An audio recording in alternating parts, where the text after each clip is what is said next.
Thanks. Coverage you can count on now begins with a look at Super Tuesday in the Peach State, where voters lined up all over Georgia to cast their ballot in these presidential primaries. After a long road of rallies and campaign stops, 12 states today, including Georgia, voted. Let's take a look at the numbers so far tonight. Donald Trump leading the Republican Party with 45% of the votes. Hillary Clinton leading the Democratic Party with 75% of the votes. These are with 100 precincts, 100% of the precincts reporting in Georgia. More numbers coming up, and a report from ABC News on how things are shaping up nationally in just a few minutes. First, though, a look at the turnout locally. The Richmond County results are in. 38% of registered voters took part in the primary election, bringing a victory to Trump and Clinton. In Columbia County, the 48% of voters cast their ballots with the same candidates in the win column. News Channel 6's Margaret Ann Carter has been following the local election results since the polls closed. She joins us now with details on the heated contest.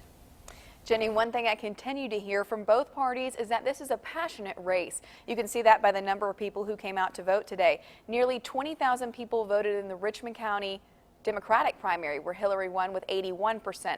And in Columbia County, more than 21,000 people voted in the Republican presidential primary, where Trump came out with 35% and Cruz followed closely behind with 30% of the votes.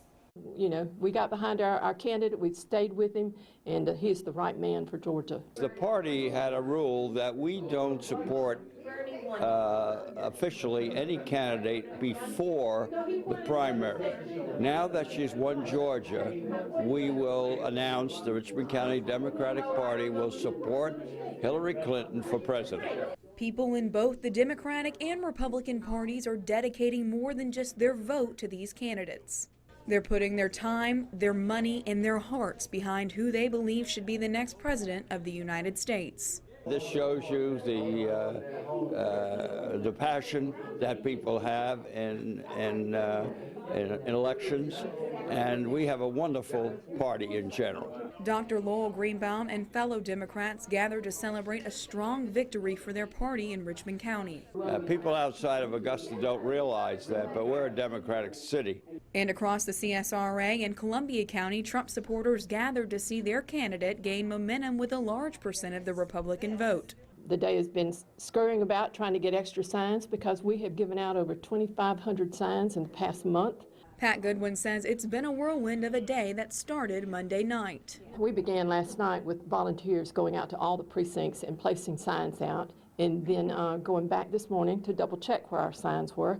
And then this morning, of course, we had a little major incident at our headquarters because our signs were destroyed and certain things were damaged. She says that was just a bump in the road. After filing a police report and putting out some more signs, she sat back and watched Trump take over the Georgia vote. And again, the results are all in at this time, and we'll have a breakdown on those numbers on our website at WJBF.com. Just type in Super Tuesday local results. Back to you, Brad. Margaret.